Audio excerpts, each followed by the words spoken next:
Guy Reschenthaler is a congressman from the 14th District, and he joins us now. Guy, thanks for coming on again. I appreciate it. John, always enjoy it. Thanks for having me. And, I'm in the camp that this was the right thing to do because as soon as Communist China threatened the speaker, by extension, they were threatening the United States and the entire United States Congress. So I think it was absolutely correct to go on this trip. Okay, here's a statement from China.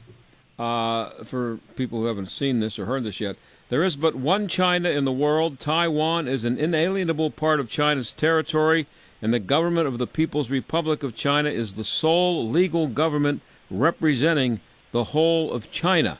China isn't backing off of that. That's kind of that doesn't sound like something that they're willing to negotiate.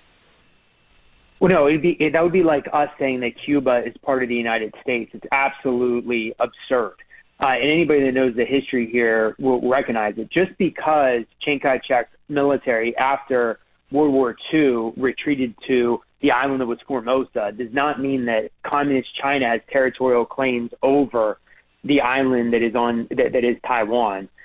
Remember, this was a Japanese colony before World War II. Before it was a Japanese colony, it was a Dutch colony.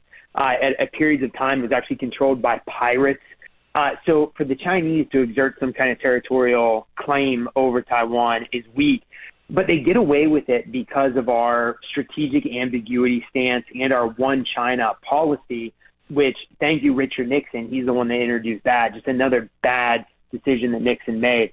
But we should be very clear that we view Taiwan as a free and independent nation. We should also be very clear that we will defend Taiwan if the Chinese Communist Party tries to invade Taiwan. Is Taiwan worth going to war over? Yes, absolutely. We need to make our allies aware that we will back them up, just like we would a European democracy. We should be there to defend Taiwan. That's the right thing to do in terms of international relations, but it's also the right thing to do in terms of military strategy. Taiwan, think of it as an unthinkable aircraft carrier in the Western Pacific. It's part of what we would call the first island chain. We need to maintain that first island chain, which is Japan, Taiwan, and the Philippines. We need control there because it stops China from projecting power into the Pacific. If they were to take Taiwan, they could threaten Guam, Hawaii, and the western coast of the United States. So it's time we just acknowledge we're in a Cold War with China. It's time we acknowledge that China views us as their adversary, and we need to wake up to the fact that China is preparing to heighten military tension with us, not to de-escalate. The quicker we realize that, the better we're going to be prepared to confront a rising China. So what does a war with China over Taiwan look like? I mean, well, it depends. What would set it off? What sets off the war if China looks like they're about to land on invade Taiwan, and right? We have to say you're not coming in. Well, so first off, it would be a very bloody war because the Taiwanese, if you pull the Taiwan population, they are prepared to fight.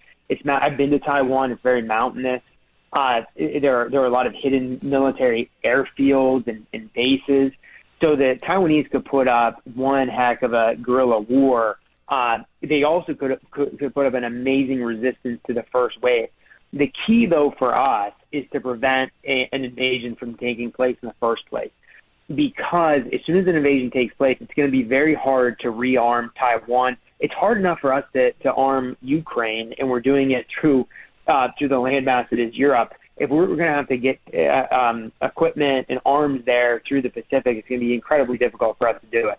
So what we should be doing is we should be very clear that we will defend Taiwan. We should also build a Pacific NATO with Japan, perhaps India, the Philippines, Australia, of course, perhaps even Vietnam, and make sure the Chinese realize that if they were to make a move on Taiwan, they would not only be facing the United States, they'd also be facing a coalition within the Pacific that could threaten them.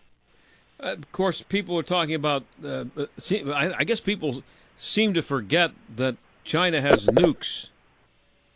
and that could be the. I don't think too many people think it would ever get to that, but it's always there, isn't it? Well, if we were to play the game of what countries have nukes and which don't, we in essence give up our foreign policy and our military strategy to those countries.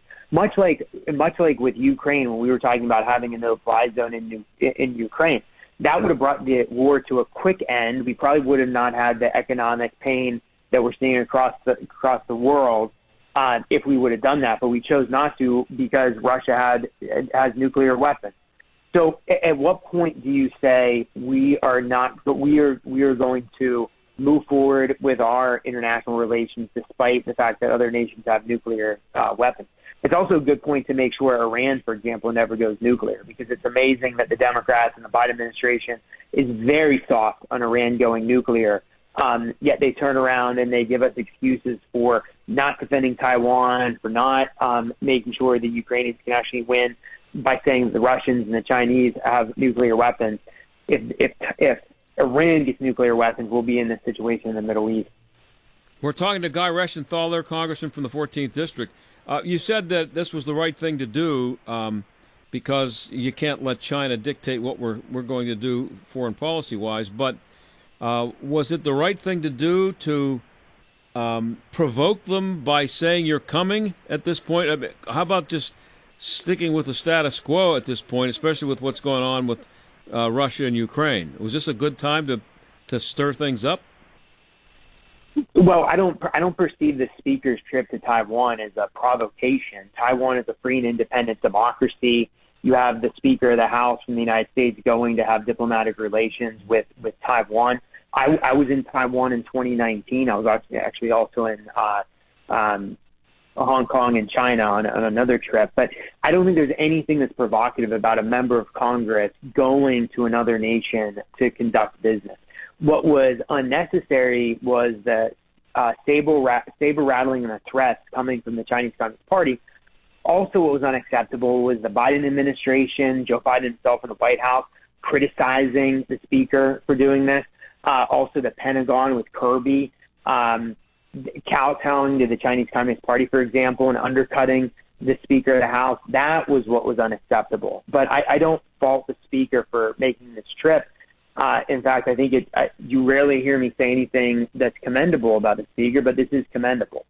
I just saw something before we went on the air that China has said they're going to be firing rockets over Taiwan as in response to this. Do you think that's as far as it's going to go? And what does that mean? Well, that's when we should say that we will draw a red line, and an actual red line that we will defend, unlike the other red lines that Obama drew and didn't defend and Biden then drew and didn't defend.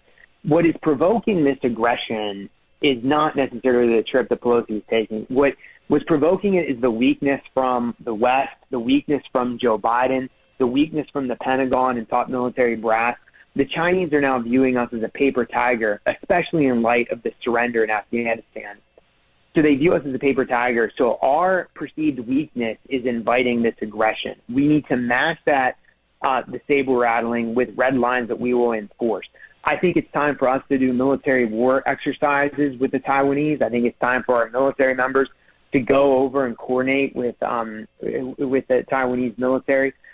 We should be doing those kind of actions. We should not be kowtowing to the Chinese.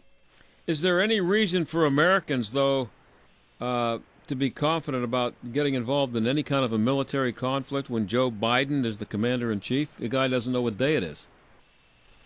Right. Well, do I think Joe Biden is a great military leader? I mean, no, absolutely not. The war in Afghanistan, the surrender, was absolutely appalling. I spoke at length about that on your program. Yeah. But we don't, unfortunately, Joe Biden is the president right now, and he's going to be the president for the next 2 years unless he steps down. We can only have faith in our other elected officials that they will do the right thing. That, for example, the Congress making sure that we have an authorized use of military force. That's actually my bill on for Taiwan. So if the PLA were to invade the Chinese Communist Party, we would automatically provide the president with use of military force. We should also be ramping up our arms sales to the Taiwanese once again, filling the role of the arsenal of democracy around the world. We should be doing that. But yes, it is unfortunate. It's just not Joe Biden. It's also the top military brass, from Austin to Milley, Kirby, the spokesperson, the Pentagon. They're incredibly weak and vacillating. But that's the top military brass. That's not your everyday sailor, Marine, airman. The rank and file in the military is very competent, very strong. You saw it on display when they took out Zawahiri in Afghanistan. What about just the recruiting is way down for the military right now, and I'm guessing anyway that you've been bothered, and most normal people are bothered by the wokeness that's being promoted in the military and the focus on diversity. And I saw a comment from someone. I don't know who it was, but it was someone high up in the military just yesterday, that he said 84% of the pilots in the Air Force are white. That has to change. As if it should matter what color pilots are. And how much is that permeating the military? And I mean, I made a joke about it in the opening of the show, and I said, we'll have the most diverse landing force in the history of the United States. But it's not really that much of a joke, because they seem to be focusing more on that than they are on killing people and blowing things up, which is what the military is supposed to do. Right. Well, they are. I think the top military brass has gone woke. I saw that when I was in the Navy, defending Navy SEALs against baseless accusations that they punched the Butcher of Fallujah in the face. And I was brought on by the Obama administration and their quest to push this narrative that the terrorists were somehow the victims. So I witnessed that when I was in the Navy. A lot of my friends or fellow officers got out largely in part because they didn't see a path forward for them as conservatives, or they thought that moving up the ranks would be almost impossible given that they were conservative. So the military has already been trying to have a sort of purge of conservative military officers. You see it in the vaccine mandates, which I view it as a nonviolent purge of the military, because the most ardent believers in freedom and liberty, the conservatives, are not capitulating to the vaccine demands, so of course they have to leave the military. But yes, this is hurting recruiting. I think that what we need to do is we need to take a serious look at what's being taught in the military academy. We need to take a look at what the officers are saying, what the curriculum is that's being driven, and the military needs to get back to focusing on, like you said, killing people and breaking things and deterring aggression. The military has always been one of the most diverse, most representative institutions in the United States. This is a fallacy that it is not. Mm-hmm. It certainly wasn't when I was in it. Certainly not now. But again, it's going to take a change in the administration before we get a change. We're going to have a lot. We're going to have to look at the commissions of certain officers and work to remove the woke officers. But it's going to take a President Trump or a President DeSantis or someone else to do that. You're not going to see it from Joe Biden. But the thing is, Guy, we're not talking about something you can do in a couple of weeks. These people are in charge for at least 2 more years. I'm talking about the executive side, and the commander-in-chief is this going to be the same person for more than 2 years, almost 2.5 actually, closer to 2.5 years than 2. How much damage can be done in those next 2.5 years if they're down like 20% or whatever it is in recruiting, and they're chasing away the very people who might be interested in signing up for the military, people who might be interested in fighting for their country. They're being told they're bad people. Right. Well, this is anecdotally, I hear this a lot when I'm out in Western Pennsylvania. A lot of people that I talk to, a lot of bright kids not applying to the Naval Academy, the Military Academy, for this reason, because they view it as this bastion of wokeism. We need to turn the tide, but what we can't do is we can't give China the upper hand just because we have a bunch of woke generals and admirals and an incompetent president. the average military man and woman is competent, is prepared. And again, I go back to the drone strike we had on Zawari. That shows the proficiency of the United States military service member. So we should have confidence moving forward. But again, that's why elections matter. That's why we have this chaos when we have weak leaders like Obama and Biden. Remember, it was under Obama where you had the rise of ISIS. It was President Trump that was curbing a lot of that. So I think that we need to get a Republican in office in 2024. But between now and then, we cannot let the CCP or any other foreign entity determine our military strategy or our foreign policy. Talking to Guy Reschenthaler, he's congressman from the 14th District. Got a couple of minutes left here. Let's go away from China for a second. Here at home, we have the Inflation Reduction Act, which, according to a lot of economists, believe it or not, will do nothing to lower inflation, to reduce inflation. Right. So what's going on with that? It's Orwellian. John, it's Orwellian, where Democrats have changed the language. Remember, you can't say a woman; it's now a birthing person. Right. It's no longer a recession; it's a transitory period. And this bill would do more damage. And the Wharton Business School came out that study saying that. Look, if you increase corporate taxes, it does two things. Number one, it makes us less competitive, because a lot of businesses don't move back to the United States. They move elsewhere where they are treated better. The other thing it does is it makes goods and services more expensive for working Americans, because the first thing a corporation is going to do is they're going to increase the cost of those goods and services to adjust to the increase in taxation. So any kind of corporate tax is going to mean more expensive products and services and less jobs. In a weaker United States economy as these countries move offshore. This is the absolute wrong thing to do. We should be reducing taxation. We should be reducing regulation as well, and that will bring costs down. We should not be injecting trillions more dollars into the economy, which is going to just fuel inflation. It's very commonsensical. It's just unfortunate in D.C. common sense is incredibly rare. But they're learning how to mask it by this Orwellian newspeak. I got 30 seconds left. Did Manchin down in West Virginia get a pipeline for his constituents for caving on this? I don't think that is going to be the case. And if I learned one thing in the state Senate, you never make a deal that's going to hurt the industry with the understanding that you're going to get a regulatory ease, because the regulatory ease never comes. The bureaucratic state is real.